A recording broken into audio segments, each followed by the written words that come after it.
Movie ലവേഴ്സിന്റെ favourite movie ലിസ്റ്റിൽ എന്തായാലും ഇടം പിടിച്ചിട്ടുള്ള ഒരു പടമാണ് പൾപ്പ് ഫിക്ഷൻ. 1994 ക്വന്റിൻ ടെറാന്റിനോ ഡയറക്ട് ചെയ്തിട്ട് ഈ സിനിമ പുറത്തിറങ്ങിയതിനു ശേഷം ആ സിനിമയിലെ പല ക്യോട്ട്സും അല്ലെങ്കിൽ അതിലത്തെ പല സീനുകളും ഒക്കെ നമ്മൾ ഏതെങ്കിലും ഒരു ഡിസ്കസ് ചെയ്യുമ്പോൾ അല്ലെങ്കിൽ ഒരു സിനിമയെ എത്രത്തോളം സ്നേഹിക്കുന്ന ഒരാൾക്കാരെ ഡിസ്കസ് ചെയ്യുമ്പോൾ എവിടെയെങ്കിലും ഒക്കെ റെഫറൻസുകളായി കണ്ടിട്ടുണ്ടാവും. ഈവൻ ടൊറാന്റിനോന്റെ പടങ്ങൾ നമ്മൾ എടുത്തു കഴിഞ്ഞാൽ തന്നെ അതിൽ ഏറ്റവും കൂടുതൽ ഞാൻ ഒരു ശ്രദ്ധിച്ചിട്ടുള്ള ഒരു കാര്യം അല്ലെങ്കിൽ അത്രയും ഫീൽ ചെയ്തിട്ടുള്ള ഒരു കാര്യം ഓരോ സീനുകളിലത്തെയും എസ്തെറ്റിക്സ് ആണ്. അതിന് എത്രത്തോളം ഭംഗിയാക്കാമോ അതിന്റെ മാക്സിമം പൊട്ടൻഷ്യൽ യൂസ് ചെയ്തിട്ട് തന്നെ അത് കൊണ്ടുവരാനായിട്ട് അദ്ദേഹം ശ്രമിക്കാറുണ്ട്. ഈവൻ അദ്ദേഹത്തിന്റെ എല്ലാ മൂവീസ് എടുത്താൽ തന്നെ അതിൽ എന്തെങ്കിലുമൊക്കെ ഒരു പ്രത്യേകതകൾ ഉണ്ടാവും. ഇപ്പോൾ ഫോർ എക്സാമ്പിൾ ഇപ്പോൾ ഈ ഒരു സിനിമ തന്നെ നമ്മൾ പറയുകയാണെങ്കിൽ പല സിറ്റുവേഷൻസിനെ അതിനനുസരിച്ചോ ലെയർ ബൈ ലെയർ ആയിട്ട് പ്ലേസ് ചെയ്തുകൊണ്ട് ആ സിനിമയിലൂടെ അങ്ങനെ പറഞ്ഞു പോകുമ്പോൾ കണ്ടുകൊണ്ടിരിക്കുന്ന നമുക്ക് പോലും ഓരോ സീനുകളിലത്തെ ഇന്റൻസിറ്റി ഫീൽ ചെയ്യാൻ സാധിക്കാറുണ്ട്. പ്രത്യേകിച്ച് ഈ സിനിമയിൽ തന്നെ മൂന്നും നാലും വേർഷനായിട്ട് ഓരോ സിറ്റുവേഷൻസിനെ കൊണ്ട് പ്ലേസ് ചെയ്തിട്ടുള്ളതും ഓരോ സിറ്റുവേഷനിൽ പോലും ആ ഒരു സൈലൻസോ അല്ലെങ്കിൽ അവരുടെ ഇടയിൽ രണ്ട് ക്യാരക്ടേഴ്സ് തമ്മിൽ ഒരു കോൺവെർസേഷൻ നടക്കുകയാണെങ്കിൽ അവർ സംസാരിക്കുന്ന ആ ഒരു കാര്യത്തിന്റെ ആ ഒരു എന്താണോ പറയാൻ ഉദ്ദേശിച്ചിട്ടുള്ള ഒരു കാര്യം, ഇപ്പോൾ ഫോർ എക്സാമ്പിൾ രണ്ടുപേരും കൂടിയിട്ട് ഒരു കാര്യത്തെ കുറിച്ചിട്ട് സംസാരിക്കുമ്പോൾ നമ്മൾ അതിലേക്ക് ഇറങ്ങിച്ചെന്ന് ആ ഒരു വേൾഡ്, അവരുടെ ഇടയിലുള്ള ഒരു വേൾഡ് വിഷ്വലൈസ് ചെയ്യും, അറ്റ് എ ടൈം എക്സ്പീരിയൻസ് ചെയ്യുകയും ചെയ്യുന്ന ഒരു ഫീല് കിട്ടാറുണ്ട്. ആൻഡ് ഇതിൽ തന്നെ അത്രത്തോളം ഒരുപാട് സീനുകളൊക്കെ നമുക്ക് കാണാൻ സാധിക്കും. ഫോർ എക്സാമ്പിൾ ഇതിലൊരു റെസ്റ്റോറൻറ്റ് സീനിൽ ഉമ തെർമാൻ ആൻഡ് അതുപോലെ തന്നെ ജോൺ ട്രാവോൾട്ട അവരുടെ രണ്ടുപേരും കൂടി ഇരിക്കുമ്പോൾ ഒരു കോൺവെർസേഷൻ വരുന്നുണ്ട് ആ ഒരു റെസ്റ്റോറൻറ്റിൽ പോകുന്ന സമയത്ത്. അതിൽ പോലും തന്നെ അവരുടെ ഇടയിലുള്ള ആ ഒരു മാനറിസംസ്, സംസാരിക്കുമ്പോൾ എന്ത് വിഷയത്തെ കുറിച്ചിട്ടാണോ സംസാരിക്കുന്നത് അതിൻ്റെ ഇടയിലേക്ക് നമ്മളെ കൊണ്ടുപോയിട്ട് ഹുക്ക് ചെയ്ത് നിർത്തുന്ന അല്ലെങ്കിൽ പെട്ടെന്ന് അവിടെ നിന്ന് നമ്മുടെ ഒരു ശ്രദ്ധ എടുക്കാൻ പറ്റാത്ത രീതിയിൽ ഹുക്ക് ചെയ്യുന്ന ഒരു മാജിക് ടൊറാന്റിനോ മൂവീസിൽ കാണാറുണ്ട്. ആൻഡ് ഇതിലും നമുക്കത് ഒരുപാട് സീക്വൻസിൽ കാണാൻ സാധിക്കും. ആൻഡ് ഇതിന്റെ ട്രിവ്യ നമ്മൾ എടുക്കുകയാണെങ്കിൽ തന്നെ ഈ സിനിമ എങ്ങനെയാണോ ഷൂട്ട് ചെയ്തിട്ടുള്ളത് അതുപോലെ തന്നെയാണ് ഇതിന്റെ സ്ക്രിപ്റ്റ് വർക്ക് നടന്നിട്ടുള്ളത്. കാരണം ഒരു ഔട്ട് ഓഫ് ഓർഡർ ആയിട്ടുള്ള സീക്വൻസുകളാണ് ആയിരുന്നു പല രീതിയിലും. പ്രത്യേകിച്ച് ഈ സിനിമയിലത്തെ ആദ്യത്തെ ആ ഒരു സിറ്റുവേഷൻ തൊട്ടിട്ട് അവസാനം വരെ എങ്ങനെയാണോ സിനിമയുടെ ഒരു മൂഡ് നിലനിർത്തിയിട്ടുള്ളത് ശരിക്കും അതുപോലെ തന്നെയായിരുന്നു ഈ സിനിമ ഷൂട്ട് ചെയ്ത് വെച്ചിട്ടുള്ളത്. എൻ്റെ ആംസ്റ്റർഡാമിലെ ഒരു കോഫി ഷോപ്പിൽ ഇരുന്നിട്ടായിരുന്നു ടൊറാന്റിനോ ഈ മൂവിയുടെ ആ ഒരു സ്ക്രീൻ പ്ലേ അല്ലെങ്കിൽ സ്ക്രിപ്റ്റ് വർക്കൊക്കെ നടത്തിയിരുന്നത്. സോ ഈ സിനിമയിൽ പലയിടത്തും ഒരു ആംസ്റ്റർഡാമിനെ കുറിച്ചിട്ട് സംസാരിക്കുന്ന ഒരുപാട് റെഫറൻസുകളുണ്ട്. ആൻഡ് അതെല്ലാം തന്നെ നമുക്ക് റിലേറ്റ് ചെയ്യാൻ പറ്റിയ ഈ ഒരു ട്രിവിയ അറിയുമ്പോഴായിരിക്കും. ആൻഡ് അതുപോലെ തന്നെ ഈ സിനിമയിൽ വളരെയധികം ഒരു സാധാരണ മൂവീസിനേക്കാളും വളരെ ബഡ്ജറ്റ് കുറവിലെടുത്തിട്ടുള്ള ഒരു പടമായിരുന്നു. മെയിൻ ആയിട്ട് ഇതിന്റെ സ്ക്രിപ്റ്റ് കണ്ടിട്ടായിരുന്നു ബ്രൂസ് വില്ലീസ് അടക്കം ഈ സിനിമയിലേക്ക് ലോക്കഡ് അല്ലെങ്കിൽ ഈ സിനിമയിൽ ഞാൻ റോൾ ചെയ്യാം അല്ലെങ്കിൽ തന്റെ യൂഷ്വൽ ആയിട്ടുള്ള ഒരു സാലറിയേക്കാളും ഒരു കട്ട് അദ്ദേഹം പറഞ്ഞിട്ടായിരുന്നു, സാലറി കട്ട് അദ്ദേഹം സമ്മതിച്ച് തന്നെ ഈ സിനിമയുടെ സ്ക്രീൻ പ്ലേ കണ്ടിട്ടായിരുന്നു.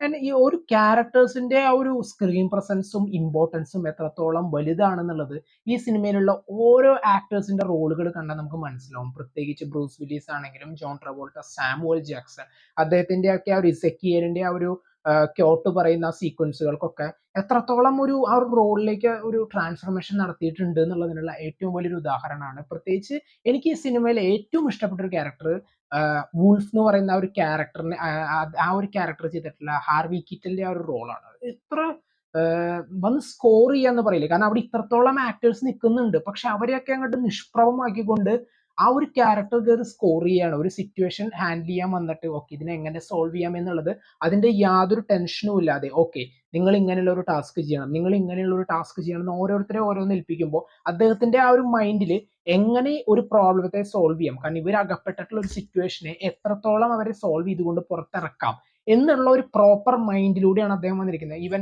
വന്നിരുന്നിട്ട് ഇത്രയും വലിയൊരു സംഭവം ഉണ്ടായി, ഓക്കെ ഒരു കാപ്പിയും കുടിച്ചിട്ട് അവിടെ ചെന്നിരുന്നിട്ട് അദ്ദേഹം ഓരോരുത്തരോടും വളരെ കാഷ്വൽ ആയിട്ടുള്ള ഒരു രീതിയിൽ അദ്ദേഹം സംസാരിക്കുമ്പോൾ തന്നെ നമുക്ക് അത്ഭുതപ്പെട്ടു പോകും. കാരണം എത്രത്തോളം ഒരു ഇത്രയും നേരം ഇങ്ങനെ വന്ന് എന്താ പറയാ സ്ക്രീനിൽ വന്നു പോയ ആളുകളെയൊക്കെ അങ്ങോട്ട് പെർഫോമൻസ് ഇല്ലാതാക്കാന്ന് പറയുന്ന രീതിയിലുള്ള പെർഫോമൻസ് ആയിരുന്നു അദ്ദേഹത്തിന്റെ. ആൻഡ് അത് എടുത്തു പറയേണ്ട ഒന്നാണ്. ഈവൻ നിങ്ങൾ ആരും ഈ സിനിമ കാണാത്തവരുണ്ടെന്നുണ്ടെങ്കിൽ തീർച്ചയായിട്ടും കണ്ടുനോക്കുക. കാരണം ഈ സിനിമയെ കുറിച്ചിട്ട് നമ്മൾ കൂടുതൽ അറിയുക അല്ലെങ്കിൽ ഈ സിനിമയുടെ ഒരു മാജിക് നമ്മൾ കൂടുതൽ എക്സ്പീരിയൻസ് ചെയ്യുക. ഒരു മൂവി നമ്മൾ കണ്ട് വളരെയധികം ഇഷ്ടപ്പെട്ടിട്ട് അതിന്റെ ട്രിവ്യ നമ്മൾ അന്വേഷിച്ചു പോകുമ്പോൾ നമുക്ക് ഒരുപാട് കാര്യങ്ങളെ കുറിച്ചിട്ട് അറിയാൻ പറ്റും. ഓക്കെ ഈ സീക്വൻസ് എടുത്തപ്പോൾ ഇങ്ങനെയായിരുന്നല്ലേ, ഓക്കെ ഈ സീക്വൻസ് എടുത്തപ്പോൾ ഇങ്ങനെയായിരുന്നു അല്ലേ അവസ്ഥ എന്നുള്ളത്, അല്ലെങ്കിൽ ഇതിന്റെ പിന്നിലുള്ള മറ്റൊരു കഥ ഇതായിരുന്നു എന്ന് അറിയുമ്പോഴാണ് ശരിക്കും ആ ഒരു ഫീൽ കിട്ടുക. മൂവി ലവേഴ്സ് അല്ലെങ്കിൽ മൂവിയെ കുറിച്ച് എത്രത്തോളം സ്റ്റഡീസ് നടത്തുന്ന ആൾക്കാരുണ്ടെങ്കിൽ തീർച്ചയായിട്ടും നിങ്ങൾ കാണേണ്ട ഒരു റെഫറൻസ് മൂവി തന്നെയാണ് പൾപ്പ് ഫിക്ഷൻ. ശരിക്കും ആ ഒരു 80s 90s കാലഘട്ടങ്ങളിലത്തെ ഒരുപാട് മ്യൂസിക്കിന്റെ റെഫറൻസുകളും അല്ലെങ്കിൽ ഒരു സീൻ ബൈ സീൻ ആയിട്ടുള്ള റെഫറൻസുകളും ഒക്കെ കാണുമ്പോൾ നമുക്ക് അതിൽ അവർ ഉദ്ദേശിച്ചിട്ടുള്ള ആ ഒരു കാലഘട്ടം, ഒരു കഥ പറയുമ്പോൾ ഉള്ള ആ ഒരു കാലഘട്ടത്തിന്റെ ഇമ്പോർട്ടൻസ് നമുക്ക് എന്തായാലും മനസ്സിലാവും. ആൻഡ് ഇതില് ട്രവോൾട്ട ചെയ്തിട്ടുള്ള ആ ഒരു വിൻസെന്റ് എന്ന് പറയുന്ന ഒരു ക്യാരക്ടർ, ഒരു ഹെറോയിൻ യൂസ് ചെയ്യുന്ന ഒരു സീൻ ഉണ്ട്.